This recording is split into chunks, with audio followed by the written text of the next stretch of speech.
आज हम बात करेंगे nth roots of unity. nth roots of unity का इन क्या हुआ कि अपने पास z equal to 1 to the power 1 by n। उसके बाद हम इसको क्या लिख सकते हैं, z इक्वल टू, हम 1 को सबसे पहले है ना डी मॉर्गन थ्योरम के हिसाब से हम यहाँ पर अप्लाई करेंगे। सबसे पहले 1 को क्या करेंगे, हम 1 को हम कन्वर्ट करेंगे पोलर फॉर्म में। तो पोलर फॉर्म में 1 को हम कन्वर्ट करेंगे तो क्या हो जाएगा बच्चों, cos 0 degree plus i sin 0 degree power कितना 1 बाई n। उसका क्योंकि यहाँ पे फ्रैक्शन है 1 बाई n, तो हम उसके एंगल में 2k पाई ऐड करेंगे according to De Moivre's theorem. तो अगर हम 2k पाई ऐड करते हैं तो ये आपका हो जाएगा cos 2k pi plus i sin 2k pi power 1 by n। Next step में हम क्या करेंगे, 1 बाई n को एंगल से क्या 1 बाई n को क्या कर देंगे, मल्टीप्लाई कर देंगे। तो आप यहां देख सकते हो z इक्वल टू क्या हो जाएगा बेटा, cos 2k pi divide by n plus i sin 2k pi divide by n, ऐसा हो जाएगा। यानी कि फाइनली हमने इसको है ना, इसको हमने पोलर फॉर्म में कन्वर्ट कर दिया और डी मॉर्गन थ्योरम का यूज किया हमने, तो फाइनली आपका क्या है। ओके, अच्छा अब यहां पे क्या होगा बच्चों कि k की वैल्यू है ना कहां से कहां तक जाएगी, 0 1 2 3 4 अप टू n माइनस 1 तक जाएगी। ओके, लेकिन यहां पे बच्चों एक समझने वाली बात क्या है कि जनरली है ना हम k इक्वल टू 0 1 2 3 4 0 से स्टार्ट करते हैं n माइनस 1 तक जाते हैं। लेकिन आप k की वैल्यू यहाँ पे है ना, k की वैल्यू लेट से मैं है ना, आप k की वैल्यू मतलब जब भी एक्चुअली जब हम क्वेश्चन करेंगे, अभी हम क्वेश्चन में आगे देखेंगे, तो आप वहां पे k की वैल्यू, k की कोई भी कंसेक्यूटिव आप वैल्यू ले सकते हो, आंसर आपका सेम आएगा।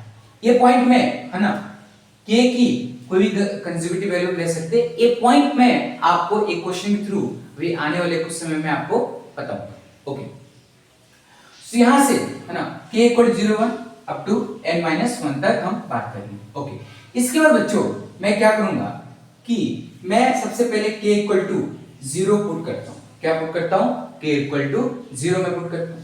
तो k इक्वल टू 0 पुट किया तो यहाँ पे आपके पास है ना जो z की वैल्यू होगी, इसकी जो वैल्यू हो जाएगी ये हो जाएगी कितनी 1। आप k इक्वल टू 0 पुट करो 2k पाई 0, k की value 0 cos 0 plus i sin 0 sin 0 की वैल्यू 0, cos 0 की वैल्यू 1, यानी कि k 0 की वैल्यू z, यानी इसको हम z0 बोलते हैं है ना, z0 इक्वल टू कितना हो गया 1 हो। ओके, उसके बाद k इक्वल टू है ना 1, तो यहां से हम बोल सकते हैं क्या k इक्वल टू, अगर आप 1 लोगे तो z की वैल्यू है ना, इसको मैं अल्फा 1 बोलता हूं, k इक्वल टू 1 तो इसको मैं अल्फा 1 बोल देता हूं, ठीक है, इसको मैं अल्फा 1 बोलता हूं। और अल्फा 1 की वैल्यू बच्चों कितनी हो जाएगी, cos है ना 2, k की value 1 2 pi divide by n plus i sin 2 pi divide by n। आपका ये क्या हो जाएगा, अल्फा की वैल्यू हो जाएगी। ओके बच्चों, इसको मैं अगर देखो तो यहां से है ना, इसको मैं ऐसा भी लिख सकता हूं, वापस से मैं इसको अगर यूलर्स फॉर्म में कन्वर्ट करूं तो कितना हो जाएगा बच्चों, ये e to the power i 2 pi है ना डिवाइड बाय n, ऐसा हो जाएगा। ओके, नेक्स्ट अगर आप k की वैल्यू है ना 2 लेते हो तो कितना हो जाएगा, इसको मैं अल्फा 2 बोलता हूं। ओके, कितना हो जाएगा बेटा ये cos 2 यानी 4 पाई cos 4 pi by n plus i sin 2 pi by i sin 4 pi by n। ये कब होगा बच्चों, जब आपने k की वैल्यू क्या रखा है यहाँ पे 2 रखा। तो ये कितना हो जाएगा बच्चों, e to the power i 4 pi by n। अच्छा, इसको बच्चों इसको मैं क्या लिख सकता हूं, e to the power i 0। 1 को मैं क्या लिख सकता हूं, e to the power i 0 degree, ऐसे लिख सकता हूं। ओके, ऐसे करते करते बच्चों लास्ट में अगर आप k की वैल्यू है ना, आप क्या पुट करते हो, n-1, देन अल्फा n-1, इसकी वैल्यू हो जाएगी बच्चों क्या, cos, है ना, cos 2 k की value n-1 into pi divide by n plus का i sin 2 n-1 pi. Okay, so बच्चों नेक्स्ट अगर यहां पे है ना, इसको मैं रफ करता हूं थोड़ा, ठीक है। नेक्स्ट बच्चों मैं k की वैल्यू है ना, k की वैल्यू बच्चों मैं n-1 अगर लूंगा तो यहां पे मैं इसको बोलता हूं अल्फा n-1 इक्वल टू कितना हो जाएगा बच्चों, ये cos, है ना, cos 2 n-1 into pi divide by n plus i sin, है ना, i sin 2 n-1 into pi divide by n, आपका ऐसा हो जाएगा। तो इसको मैं कैसा लिख सकता हूं, है ना, e to the power i, है ना, 2 n-1 पाई डिवाइड बाई क्या हो जाएगा, n हो जाएगा। ओके, तो एक्चुअली है ना, तो यहां से अगर हम देखेंगे तो अपने पास अगर आप देख सकते हैं बच्चों, जब हमने है ना इसके जो रूट्स, जब हमने k की वैल्यू 0 रखा तो 1 आया, जब k की वैल्यू 1 रखा तो अल्फा 1 हमने इसको मान लिया, इसकी वैल्यू क्या है, e to the power 2 pi by n। Okay, उसके बाद k की वैल्यू 2 रखा तो अल्फा 2 की value cos 4 pi by n plus i sin 4 pi by n equal to, इसको मैंने यूलर्स फॉर्म में लिखा तो क्या आ गया आपका बेटा, e to the power i 4 pi n आपका आ गया। ओके, अगर आप ध्यान से देखेंगे तो इसके जो सारे रूट्स आ गए बेटा, इसके जो सारे रूट्स आ गए वो आपके 1 हो गए, comma e to the power, है ना, i times of 2 pi by n, है ना, comma e to the power i times of 4 pi by n, है ना, comma dot dot e to the power, है ना, e to the power i 2 pi, e to the power i 2 last में n-1 put किया था, पाई n divide by कितना हो जाएगा बेटा, ये आपका ये n हो सकता है। ओके, इसके बाद बच्चों अगर मैं इसको ऐसे बताता हूं कि इसको मैं अगर 1 बोल दूं, ठीक है, 1 बोला तो मैं इसको अगर लेट्स सपोज दैट कि अगर मैं इसको e to the power i 2 pi by n को मैं अगर अल्फा मानता हूं, इसको क्या मानता हूं मैं, अल्फा अगर मानता हूं, तो ये बच्चों क्या हो जाएगा, अल्फा स्क्वायर हो जाएगा। ये क्या अल्फा स्क्वायर क्यों, क्योंकि ये जस्ट इसका क्या है, स्क्वायर, अगर अल्फा स्क्वायर करेंगे तो ये e to the power i 4 pi n dot dot करते करते ये क्या हो जाएगा बच्चा, alpha two the power n-1 ऐसा हो जाएगा। बात समझ आई क्या बच्चों? ओके, नेक्स्ट, तो अपने पास यानी कि रूट्स क्या क्या आ गए, 1 alpha square dot dot up to कहां तक बच्चों, alpha two the power n-1 तक आ गए। ओके, अब बच्चों यहां से है ना, अब हम उसके बाद देखेंगे कि इसकी है ना nth रूट्स की प्रॉपर्टी क्या क्या होती है। बेसिकली जो nth रूट्स ऑफ क्यूब है ना, nth रूट्स ऑफ यूनिटी के जो रूट्स आए हैं इनकी क्या क्या प्रॉपर्टी होती है। तो नेक्स्ट है ना टॉपिक हम क्या लिखेंगे, है ना, यहां से नेक्स्ट टॉपिक क्या लिखेंगे, प्रॉपर्टीज ऑफ, है ना, प्रॉपर्टीज ऑफ है ना nth roots of unity. Okay, so बच्चों है ना, तो अगर पहले बात करें है ना, सबसे पहले प्रॉपर्टी बात करते हैं है ना, कि जो रूट्स है ना, रूट्स आर है ना, रूट्स आर इन जीपी, यानी कि जो इसके रूट्स है वो बच्चों कैसे है, जीपी मतलब ज्योमेट्रिक प्रोग्रेशन में। कैसे बच्चों, आप देख सकते हो बेटा है ना, यहां पे देख सकते हो है ना, कॉमन रेशियो देखो आप यहां पे 1 ये, तो अगर आप देखो कोई तीन term 1 e to the power i 2 pi n by n, या तो आप अल्फा बोलो 1 अल्फा स्क्वायर और ऐसे ले लो। तो अगर आप देखोगे second by first equal to third by second third by second, तो इसकी वैल्यू कितनी आ रही अल्फा। यानी कि बच्चों अगर आप कॉमन रेशियो बोलोगे, क्या बोलोगे बच्चों, कॉमन रेशियो की अगर आप बात करते हो तो कितना आ जाएगा बच्चों अल्फा। इसकी वैल्यू क्या है e to the power i 2 pi by n, इसकी वैल्यू कितनी होगी i to the power 2 pi n इसकी वैल्यू होगी। ओके बच्चों, तो रूट सारे जी। दूसरी बात है ना, दूसरी प्रॉपर्टी क्या बोल सकते हैं बच्चों कि आर्गुमेंट ऑफ है ना, आर्गुमेंट ऑफ रूट्स है ना, आर्गुमेंट्स है ना, arguments of roots are in GP, argument of roots are in AP, यानी कि इसके जो रूट्स होंगे ना बच्चों वो किसमें होंगे जीपी में, और जो इसके आर्गुमेंट होंगे, रूट्स के जो आर्गुमेंट है वो किसमें होंगे बच्चों एपी होंगे। कैसे बेटा, देखो ये क्या लिखा हुआ है, 1 को आप क्या लिख सकते हो, 1 को आप है ना e to the power i 0 लिख सकते हो। आप यहां पे बच्चों दे सकते हो जिसका आर्गुमेंट इसका क्या है 0 डिग्री, इसका आर्गुमेंट क्या है बच्चों 2 pi n, 2 pi by n, इसका आर्गुमेंट क्या है बच्चों 4 pi by n, dot dot करते इसका लास्ट में आर्गुमेंट कितना है 2n - 1 बाई n।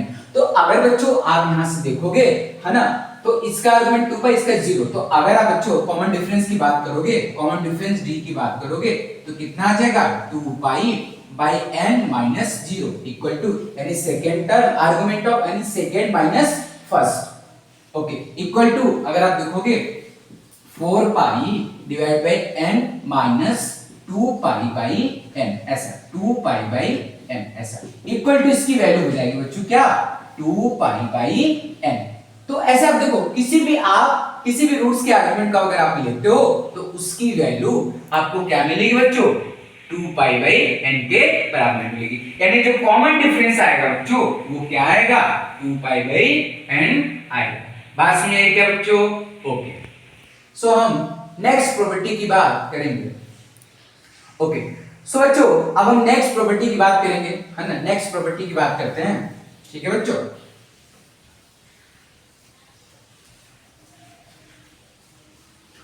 ओके बच्चों, सो आई होप है ना आपको बच्चों आपको दो प्रॉपर्टी समझ गई कि रूट्स क्या है बच्चों जीपी में है और रूट्स के आर्गुमेंट किसके बच्चों एपी में, यानी अरिथमेटिक प्रोग्रेशन। ओके बच्चों, सो नाउ वी टेक है ना थर्ड प्रॉपर्टी, क्या सम ऑफ रूट्स है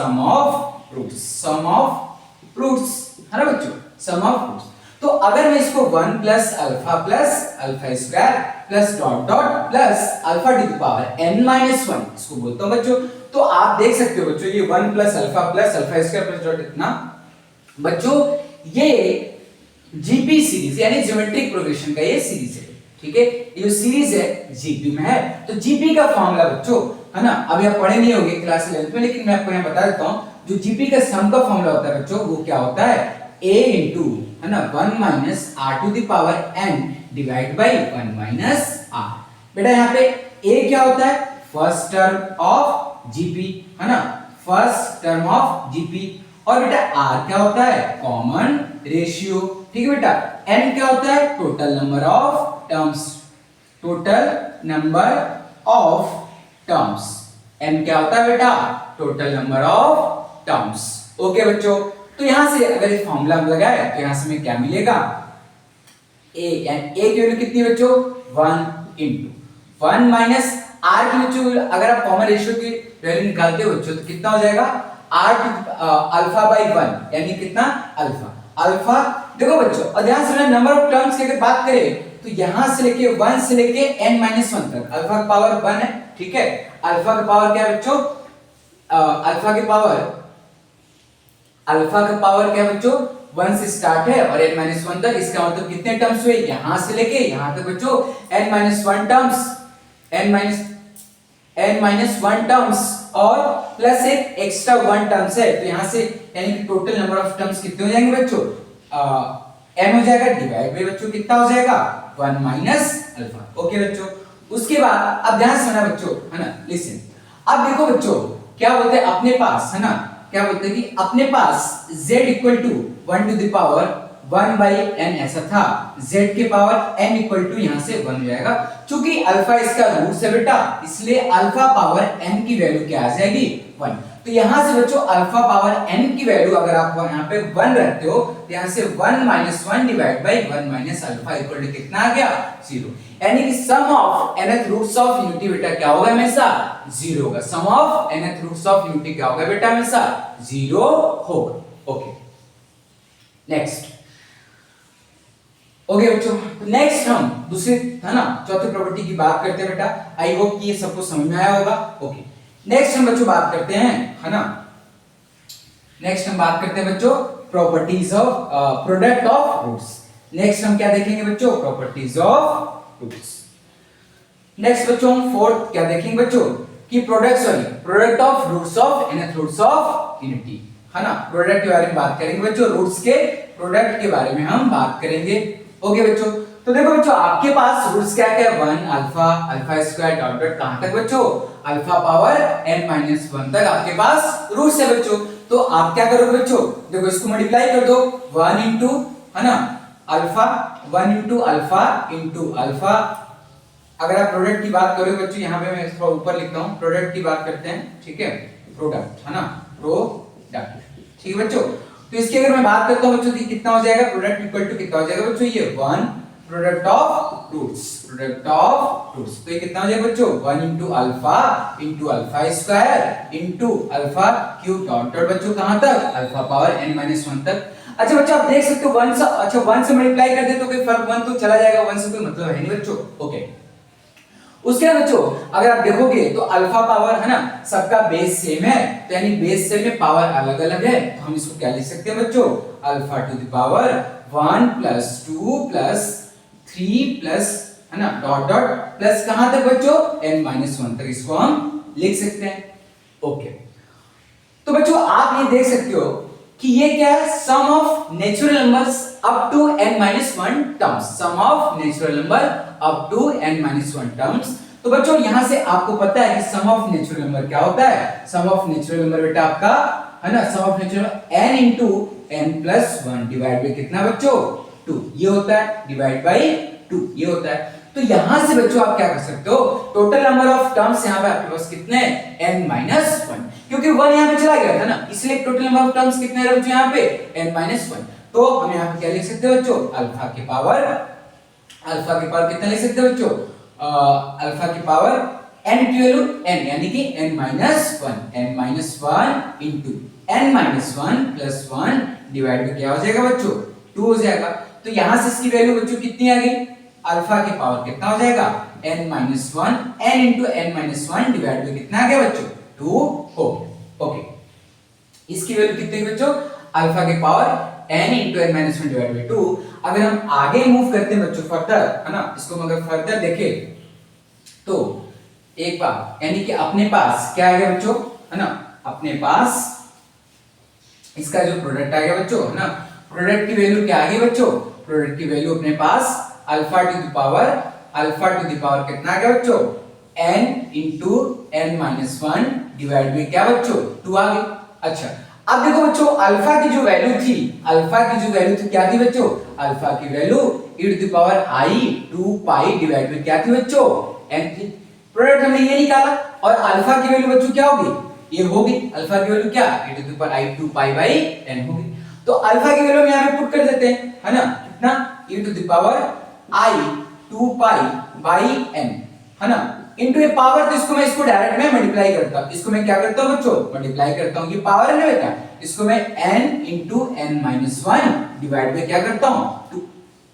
नाउ यू कैन सी क्या ये दो क्या हो गया बेटा कैंसिल हो गया, ये 2 कैंसिल n कैंसिल तो बचा क्या बच्चों आपके पास e to the power i है ना i उसके बाद आपके पास n - 1 into n - 1 n cancel n - 1 into क्या बच्चों पाई आपके पास बचेगा। वापस से इस यूलर फॉर्म को अगर हम कन्वर्ट करें पोलर फॉर्म में कन्वर्ट करें तो इसको हम क्या लिख सकते हैं बच्चों cos इसको लिख सकते हैं cos n - 1 pi plus i sin n - 1 पाई ऐसा बच्चों हम इसको लिख सकते हैं। अच्छा ऐसा देखो अब बच्चों देखो n की वैल्यू तो 3 से स्टार्ट होती है तो ये तो हमेशा sin का होता है आपका इंटीग्रल वैल्यू ऑफ sin तो हमेशा sin ऑफ पाई मतलब यहां पे जो sin के साथ आएगा हमेशा इंटीग्रल वैल्यू ही आएगा।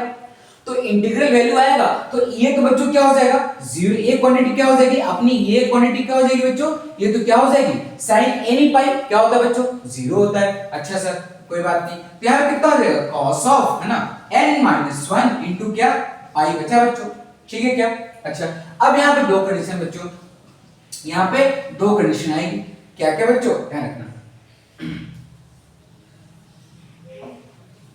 ओके तो बच्चों देखना जब n की वैल्यू है ना, जब n क्या है बच्चों, n जब n क्या होगा, जब n क्या होगा ऑड होगा बच्चों, जब n क्या होगा ऑड होगा तो n-1 क्या हो जाएगा बच्चों इवन हो जाएगा है ना। और cos इवन क्या होता है, cos इवन पाई क्या होता है बच्चों 2 पाई 4 पाई 6 पाई, इसकी वैल्यू क्या होती है बच्चों 1, क्या होती है बच्चों 1। और जब यहाँ पे अगर n क्या होगा बच्चों इवन होगा, n क्या होगा इवन होगा तो n-1 की वैल्यू क्या आ जाएगी बच्चों ऑड आ जाएगी। तो यहां से प्रोडक्ट की वैल्यू है ना cos ऑड पाई क्या होता है बच्चों माइनस का 1, ऑड पाई कितना होता है माइनस का 1। यानी कि बच्चों हम यहां से ये कंक्लूड कर सकते हैं क्या बच्चों है ना, यहां से आप ये चीज कंक्लूड कर सकते हो कि जब n की वैल्यू है ना, जब n की वैल्यू ऑड रहेगी है ना, यानी जैसे आपके पास क्यूब रूट्स ऑफ यूनिटी हुआ है ना, फिफ्थ रूट्स ऑफ यूनिटी हुआ, सेवेंथ रूट्स ऑफ यूनिटी हुआ, तब आपका प्रोडक्ट क्या आ जाएगा बच्चों, तब आपका प्रोडक्ट क्या आ जाएगा बच्चों 1 आ जाएगा, ठीक है। उसके बाद और जब क्या बोलते हैं कि जब आपका क्या बोलते हैं 1/4 रहेगा, 1/6 है ना, 4th root of unity, 6th root of unity है ना, 8th रूट ऑफ यूनिटी ऐसे रहेगा, 10th रूट ऑफ यूनिटी, तो वहां पे प्रोडक्ट क्या आएगा बच्चों, वहां पे प्रोडक्ट की वैल्यू क्या होगी -1 है ना। जैसे कि हमने क्यूब रूट्स में देखा था 1 into ओमेगा की वैल्यू प्रोडक्ट कितना आ रहा था 1 आ रहा था है ना। उसके बाद अगर आप देखो क्या बोलते हैं कि +-1 इनटू क्या +-i, तो ये बच्चों चारों अगर मल्टीप्लाई कर लो, देखो 4th root of unity multiply कर लो, यानी कि -1 इनटू क्या -1 इनटू 1, -1 इनटू 1 इनटू क्या बच्चों i इनटू क्या माइनस ऑफ i। तो बच्चों यहां से देखो ये तो कितना हो गया -1 हो गया इनटू आई स्क्वायर माइनस यानी कि प्लस का 1 हो गया, ठीक है। आई स्क्वायर कितना हो जाएगा -1, एक माइनस पहले से कितना हो जाएगा बच्चों प्लस का 1, तो कितना होगा -1 इनटू 1, ये बच्चों कितना हो गया आपका माइनस का 1। तो बच्चों कभी भी है ना,